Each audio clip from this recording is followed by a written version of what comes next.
එක ගැන. මේ ගැජට් එක මේ ජපන් ටොයෝටා වෙහිකල් එක. ඉතින් ගොඩක් ගැජට් තියෙනවා. තිබුණට කවුරුවත් ඒක මොකක්ද මේක කියලා දන්නේ නැහැ. ඉතින් මේ ගැජට් එක ගැන තමයි මම පෙන්නන්න යන්නේ.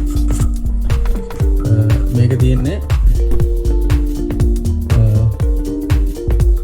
වාහනේ බ්‍රේක් ඩවුන් එකක් හරි ටයර් පංචර් කරගියාම ගොඩක් මේක ලංකාවට අදාළ නැති මොකද හයි ස්පීඩ් පාරවල් නැහැ ගොඩක්.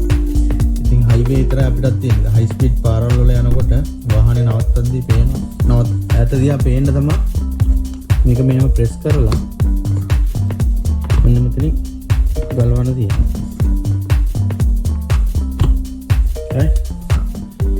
මේක තමයි ගැජට් එක. ඉතින්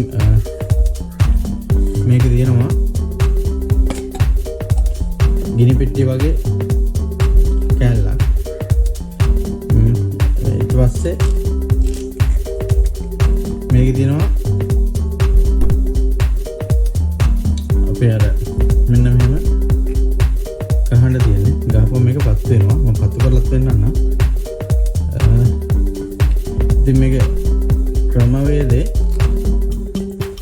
මෙන්න මෙතන දාලා තියෙනවා. මේක අතේ තියාගෙන පත්තු කරන්නත් පුළුවන්.